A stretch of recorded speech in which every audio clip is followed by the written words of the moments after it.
So we've put out a couple of videos over the past couple of days having to deal with our playback rig. We finally got all the components in and it's time to build it. So let's real quick go over this list again of all the crap that we've got going into this box. We have a Behringer Ultra-di Pro 800, an 8-channel DI box, 1/4 inch ins, XLR outs. We have a upside down MOTU Ultralite Mk4 interface. Lots and lots of stuff you can do with this. We'll be doing some more in-depth videos on that in the future as far as routing and such. We have 3 of the Shure GLXD 4A series wireless instrument and microphone receivers. They are all going in the box. I have cheated and I've done some pre-setup as far as hooking some wires up and putting rack ears on these things, and this pair of them I already went ahead and racked up together. And we also have an Asus gaming laptop that is running Superior Drummer 3 and Ableton Live 10 suite, which is what we use to run all our backing tracks. It also deals with my Ax8. It triggers my Ax8's patch changes and such, and it also triggers our lights through DMX. We are using a Chave light board to do that, and the DMX comes out of the back of the MOTU right here. But yeah, that's not going in this box. This is the Chave's not. So that's all the hardware that's going in the box. Now onto the box.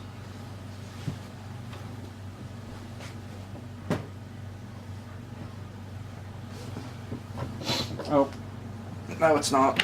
I lied. It's not all the hardware going in the box. So the box, again, spin it around the right way, is an SKB 4U rack case with wheels and a laptop cover. We're also putting a Furman power conditioner into said rack.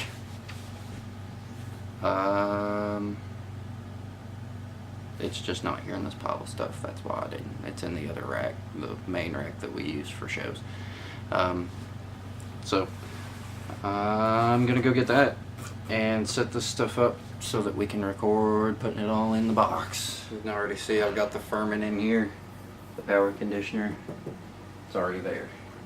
So next, I'm going to go from the bottom up. I'm going to start with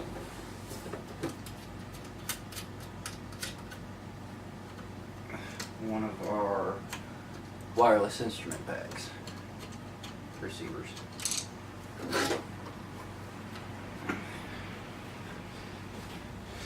It's always a better idea to lay the box down on its back so that you ain't got to hold these things up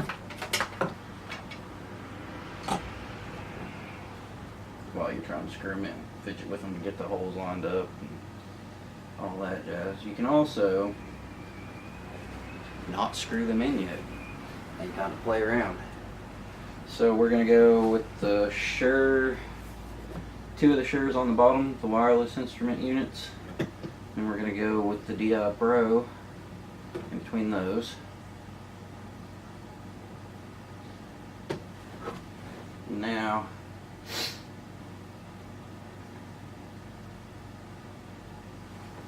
we've got the MOTU and the other Shure wireless to deal with.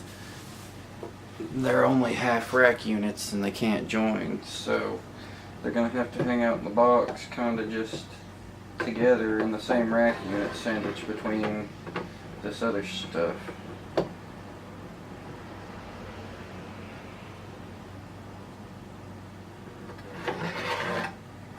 Which is going to work just fine.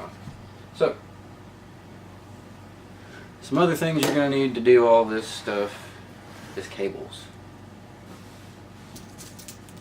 We have cables from Seismic Audio. They got them here pretty quick. These are our patch cables to do from the MOTU to the DI Pro.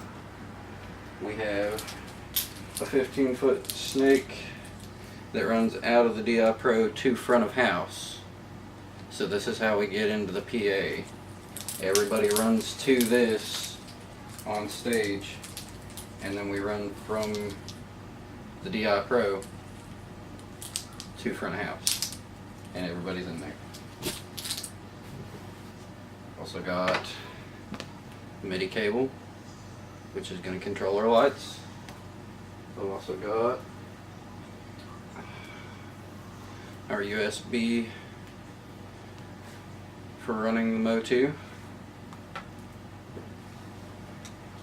And what I've found, what I feel like is going to work best because of the way we're doing this, none of us are running amps. The bassist and myself, we direct in. So I'm using an X8, he's using it, and right now he's using an MXR M80 bass DI, but we're about to upgrade that as well. So because we're going wireless now, we're going to need a cable from the back of the wireless to our processing unit, whatever that may be, our DI unit, and then we take a cable back from the processing unit and go into the MOTU. So you're gonna probably want to do something similar to this and loom up some cables so that you only have one cable to drop instead of 2, 3, 6, however many your loom will take to run you. But that's my loom. My loom there is already there at the practice space still.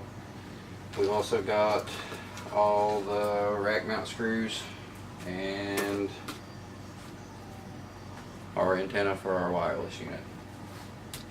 The one tool you're going to need for this job is a screwdriver.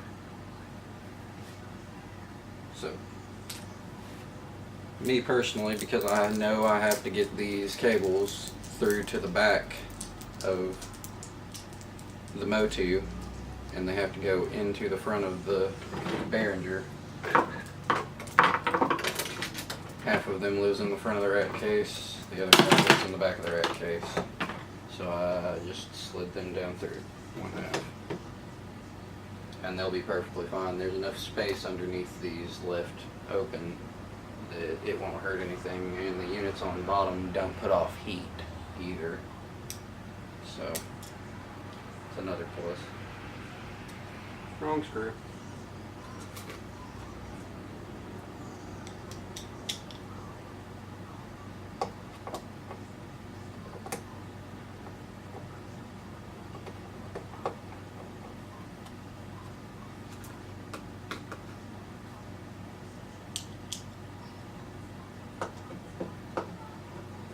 And let's got the Behringer in. Now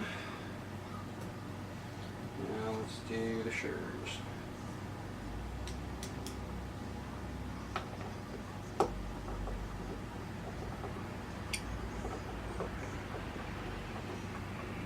Not gonna make you all watch all of this, me screwing stuff into this box. So let's do like a fast forward thing, right? We never do fast forward things. We always just cut. Let's do a fast forward thing and go.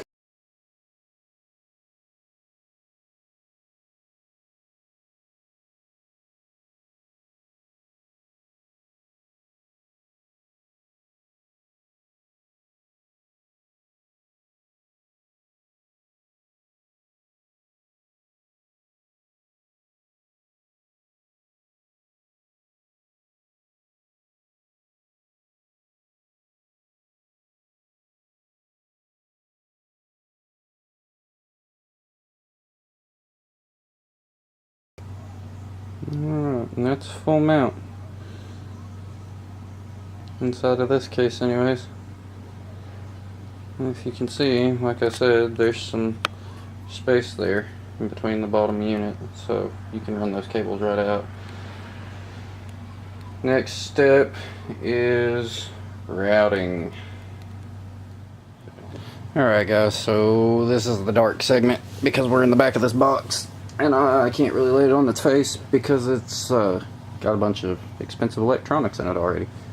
Anyways, I've got this here flashlight that's probably going to help a little bit for you all, not so much for me, but it does help a little for you all, so we'll do that. Alright, so basically how this is working, so this is the output of the Shure wireless units. There's one here and there's one here. And the way this works is that cable loom that we were talking about, that cable that's two cables taped together. So this, one of those goes in there, the other one goes in here in the analog in on the MOTU. So what that's going to do is it's going to receive my guitar, the signal from my guitar's wireless pack will be wirelessly transmitted into this. This line will transmit it to my AX8, and this line will transmit the AX8 back to the MOTU. Now, those red cables that we were talking about, they go from the front to the back of this box.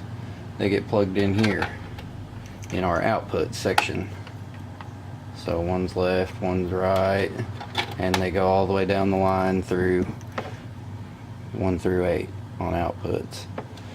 And then those in the front, which we'll flip around here in a minute and I'll show you that step as well, get plugged into the front of our Behringer DI. So them daggum red cables again that go from the front to the back. It's a real simple thing. They just go 1, channel 2, channel 3, channel 4, nope, channel 4, channel 5, channel 6, and that's all we need, but this does provide 2 more channels. It does 8, not 6. And then we take our snake, our 15-foot snake, find channel 1 on it. I'm fairly certain channel 1's in the red, but I've been wrong before, but I don't think I am this time. I think channel 1 is in the red. So we'll find channel 1, and we're going to take channel 1 and go to channel 1 on the Behringer. Now, on the other end of the snake, we take channel 1 and we go into channel 1 of the house's board, and this is how we get our signal from the stage to front of house. Okay, so when you get to the venue, you plug your power in, you drop your snake to front of house,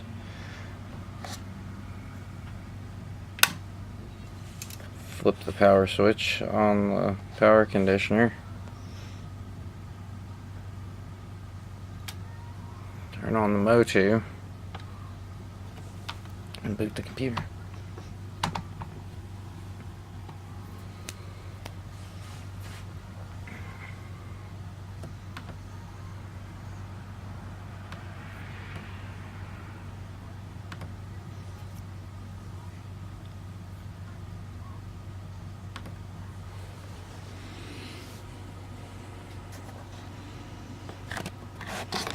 Pretty quick and simple little setup.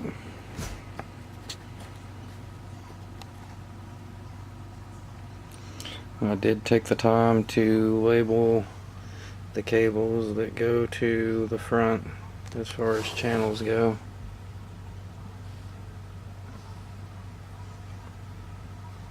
So that way it's even quicker for setup, because I have to unplug these to be able to pack this thing up to get the faceplate back on the front, because it doesn't bulge out, it actually slides in. It doesn't bulge out.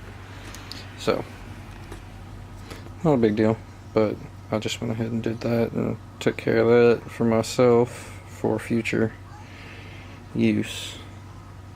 So, we'll be doing more videos over the MOTU and the software that we got, the Ableton and the Superior Drummer. And I'm sorry for the long format video, but that's a whole bunch of stuff to go over in a short amount of time, and a whole bunch of stuff to put into one tiny little box. But that is us for shows for a while now. We also run in-ear stuff, and they're not in this box. They are actually probably going to either end up in another box or sitting next to this box, but not sure about that. But I will do another tutorial once we get that situated out and figure out how I want to run the in-ears. You all take it easy.